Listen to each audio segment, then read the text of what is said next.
Hello guys! Magandang araw! Ako nga po pala ulit si Mary Ann, isang nuno or nani dito sa bansang Paris, France. At eto na nga guys, isi-share ko sa inyo, ang araw na ito ay nagpunta ako dun sa kaibigan ng amo kong dentista. At nung sinabi niya na free daw to, aba naman, agad-agad akong pumunta. Bibihira lang talaga ang mga among ganito, kaya naman nung sinabi niya sa akin na libre daw to at wala daw akong gagastusin, aba kahit alam kong masakit ay agad kong pinuntahan. Kahit natatakot ako, aba finally ay nakapagpabunot din. So, by the way guys, eto nga palang aking room ay hindi ko nalinisan ng ilang araw. Ewan ko ba talaga? Ako lang naman mag-isa dito sa bahay, kaya netong mga nagdaang araw ay talaga namang sobrang kalat dahil kita nyo naman kapag talaga nagbihis ako, kung hindi ko nagustuhan ay ibabalik ko yan dyan sa kama. Hindi ko na siya naigagawang ibalik pa doon sa kung saan ako naglalagay ng mga damit at yun nga ay ang cabinet. Sabi ko pa nga, nung dati na wala akong cabinet, ay gustong gusto ko magkaroon ng cabinet para naman kahit papaano ay meron akong paglagyan ng mga damit. Pero kahit pala may cabinet na ako, kapag talaga nagbihis ako sa umaga at hindi ko nagustuhan, ay hindi ko na ito napapabalik sa cabinet ko. Pero ang kagandahan lang talaga kapag solo ka, aba, walang magrereklamo na may iniwan kang kalat. Hindi ka machichismis na makalat ka at hindi ka marunong maglinis ng bahay. O diba, ang dami ko na namang nakwento sa inyo. Isang gabi lang akong hindi nakapag voice over, pero sobra ko kayong na-miss guys. Pero alam nyo guys, ito talaga yung isang comfort zone ko, etong room ko. Kasi syempre, pagkagaling ko sa mahabang oras ng trabaho ko ng buong araw, ay talaga namang gusto ko na lang pagdarating ako dito ay hihiga na lang ako. Pero hindi ko pwedeng gawin yon dahil nga syempre wala naman talaga magluluto, maglilinis, magbibigay ng pagkain sa'yo. Solo ka lang nga. Mapapasana all ka na nga lang talaga sa mga taong pag uwi mo may pagkain na. Ano ba yan? So ayan nga palang pinapakita ko sa inyo ay bigay sa akin ng amo ko, and hindi ko naman yan sinuot guys. Tingnan nyo naman talaga, nagmamaganda na naman ako ngayong gabi. Na para bang may pupuntahan, tutulog lang naman ako. So sabi ko nga magpalit muna ako netong aking pantulog para naman kahit papaano ay presko na, dahil feeling ko naaamoy ko yung mga tinrabaho ko maghapon dun sa bahay ng aking mga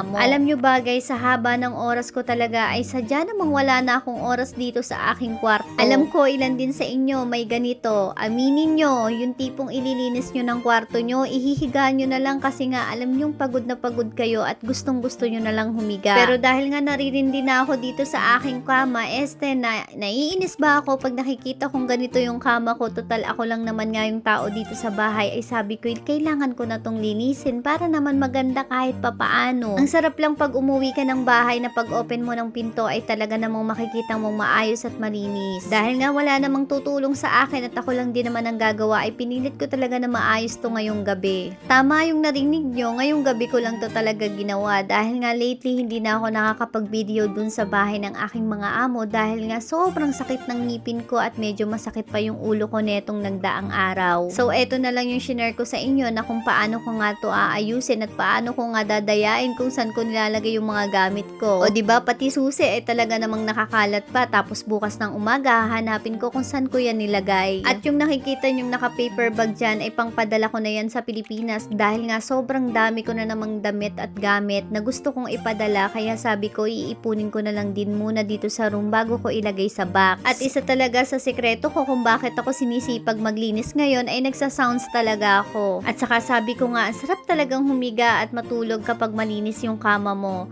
Talagang sinikap ko ngayong gabi na maayos at malinis ko to. So ayan na nga, pinapagpagan ko na tong kama ko at inaayos ko para naman kahit papaano pag humiga ako ay talaga namang presko itong hihigaan ko. At i-share ko lang sa inyo guys na kahit masakit yung ulo ko kanina at saka yung ngipin ko ay talaga namang pumasok pa din ako dahil nga sayang din naman yung isang araw. At ang kagandahan lang talaga dito ay magaganda at epektibo yung mga medisina nila, kaya kahit uminom ako ay talaga namang gumagaling agad ako. Naku po, hinihila na ako ng higaan.